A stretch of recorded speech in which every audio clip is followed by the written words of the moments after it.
What's poppin', y'all? I've never seen a headline get this many people riled up to just kind of like some diva behavior, which is the following. It was posted by Chart Data, and they said no rap songs appear in the top 40 on the Hot 100 for the first time since February 1990, ending a streak of 35 years, 8 months, and 3 weeks, the week of October 25th. So I'm going to just read you guys one other tweet that I think is great, and that is from Academics TV, one of our favorite pages on here. It's a love-hate relationship we've got with this page, but it is funny nonetheless. Congratulations to the culture and the dot era, in reference to Kendrick Lamar, for successfully ending a streak of 35 years, 8 months, and 3 weeks. No rap songs appear in the top 40 on the Hot 100 for the first time since February 1990.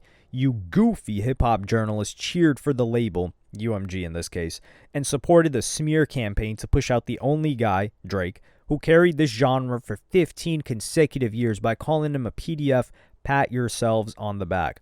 Now, I think so many people just saw the headline and started spazzing out for some reason and talking about, oh, hip-hop is dead because it's not on the charts. But then you've got a bunch of people that were hating on Drake because of his chart success and said that charts didn't matter. So it is this odd paradox that's going on here. But instead of, let's look at this a different way. Instead of, and this is what I think is the truth, instead of hip-hop quote-unquote dying, I just think pop and country are thriving. And I think they were in a lull. Because think about from 2016 to 2020, when hip-hop was going crazy on the charts, that was kind of a down period for pop music. Pop music and country music, certainly. Country music really just started to explode after 2020.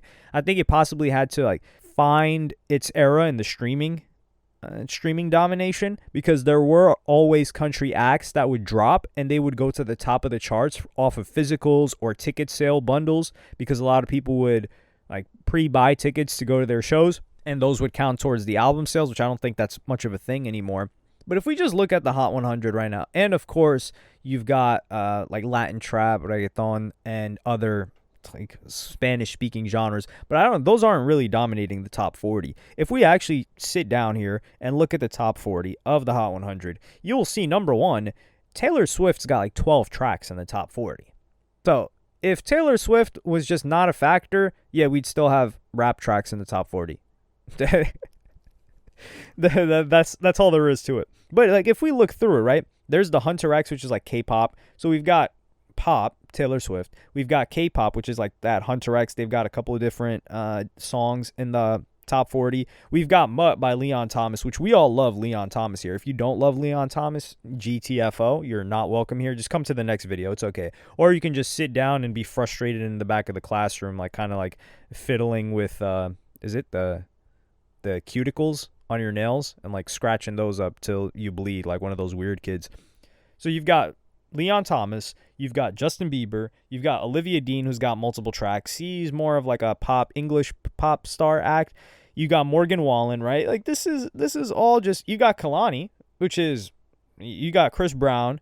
We've got that somber guy. He's kind of a pop alternative type of artist, but he's just huge on TikTok. So, and that's most of the top 40. It's just pop and country. More pop than country, to be fair. And then guess what? The first track, let's say the highest rank, and Mariah the Scientist, she's an R&B artist, but she's in the top 40 as well. But with that being said, guess who is at number 43? Youngboy. Youngboy last week was 44. He's at 43. He's been there for 6 weeks, and that's shot calling. So doesn't it make sense that the highest charting rap song right now would be a Youngboy song? Youngboy's the hottest thing right now. And by right now, I mean somebody that's actively dropping music, that is on tour, that's being talked about, that people are going to his shows and people are spinning his music and talking about him consistently. So it makes sense. And then, of course, you've also got Big X the Plug. He's been on a run. That's another thing that people aren't talking about enough, is Big X the Plug is going crazy. There was this other stat that I saw where it said Big X the Plug now holds the longest active streak of any rapper on the Billboard Hot 100, charting every week since April. Previously, Drake held the title with a run of 35 consecutive weeks on the charts. So he's on a run right now, but people are just focused on the negative. Like Tyler, the Creator, Sugar on My Tongue, that's still charting too. And if Taylor Swift wasn't dominating like 12, 13 spots in the top 40, it would be up there. I think people should be a little bit more disappointed with artists like Cardi B, who should be dominating, but is not. And she's a rapper / pop act, and she got a lot of support.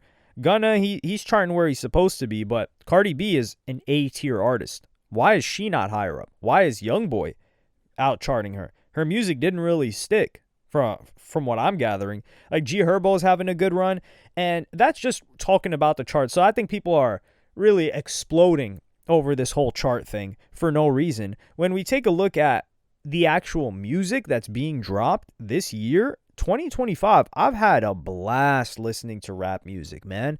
It's been great. There's such a diversity of music. Some people you can consider rap. Some people, they wouldn't be considered rap. Like, for example, like music that came out by Playboi Carti. And this is the thing. With the Hot 100, you're kind of focusing more on hits, where hip-hop, especially like people that are really like tapped in, we care a lot more about mixtapes and albums and EPs than we do about a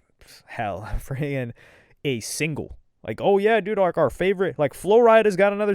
If that was the case, we would be Flo Rida and Pitbull fans. That's what we would care about. Or Flo Rida, Tyga, Pitbull. It's the Four Horsemen. So those are the three heads of Cerberus. The Tyga, Flo Rida, and Pitbull. If we just cared about singles and who was going to come out with a smash hit based on that to keep this run on the charts.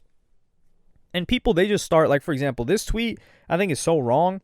Somebody said, you have rappers who openly say they don't care about the genre and are in it for the money, don't respect the elders of the genre, using samples they didn't even know were samples, no bars, no metaphors, and people will try and say the genre is not dead. Baby, it's past dead. The people that are dropping all of these bars, all of these metaphors, and all of this other stuff were never charting in the first place. And we're talking about something that went on from 1990. So are we going to say that the ringtone era was not one of the darkest days of hip-hop, yet they were still on top of the charts? And these people didn't care about all of these other things that someone is pretending matter for the genre to be performing well. The only thing that matters for the genre to be performing well is that it resonates with a lot of people. So if we're talking about rap music this current year, like, dog, we've got UK underground scene, which is killing it. They're really like blowing up. Like, you've got artists like, I'm like, yo, should I even mention these artists? But I haven't mentioned them here. Because I'm like, yo, I already mentioned them on IG, but everywhere watches different. Like, we've got Fake Mint killing it, right? Dropping great music. SD Kid dropping great music. These are UK guys. Fang blowing up, dropping great music. That's just the UK side. And there are a lot of other artists that are in that realm. We've got US underground-ish, right? Like, we've got that dude Until Japan. I mess with that dude. We've got other people that, like, people like Nine Vicious. I'm really not too much of a fan of Nine Vicious, but that is kind of like this YSL 2. Like, you know how Gucci Mane had So Icy Boys, like version 1, version 2. This is like YSL version 2, where he's got Nine Vicious and a bunch of these other acts. I think Tezus is one of them, or Tezus. I don't know how to pronounce his name. But you've got this new Atlanta that's coming up. You've got people like that aren't necessarily rap. You've got people like, what's that guy's name? I can't believe I forgot his name. He had the song Jeans. Oh my God, his name just escaped me. Two Hollis. Yeah, wow, I actually forgot his name. We've got him that was dropping great music this year. We got Ian, who actually dropped a pretty solid tape, like a 9-track tape.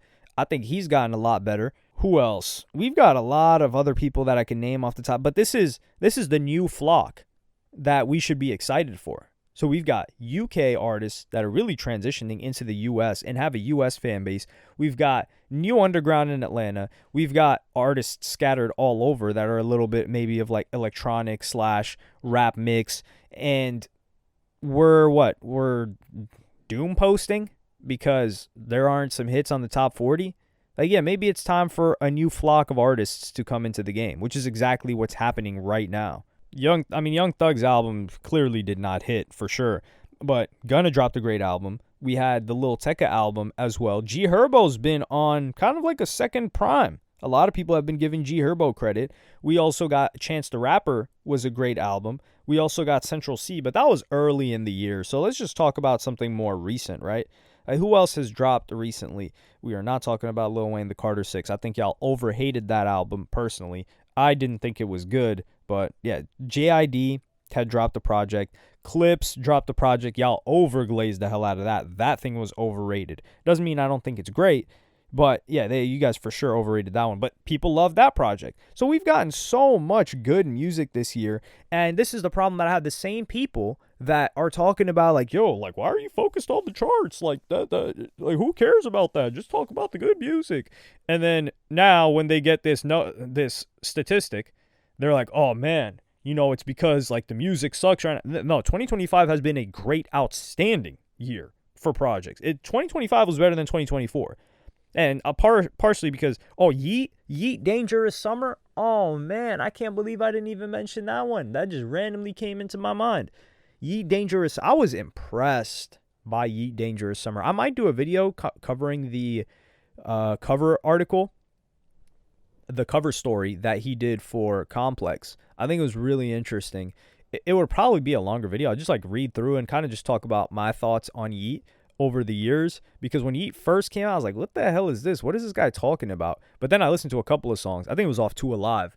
And then that's when I was like, okay, yeah, this guy's kind of got it. I mess with him a little bit. And then I didn't think he would be able to, well, I didn't know. I was like, yo, let's see if this guy's still going to be here.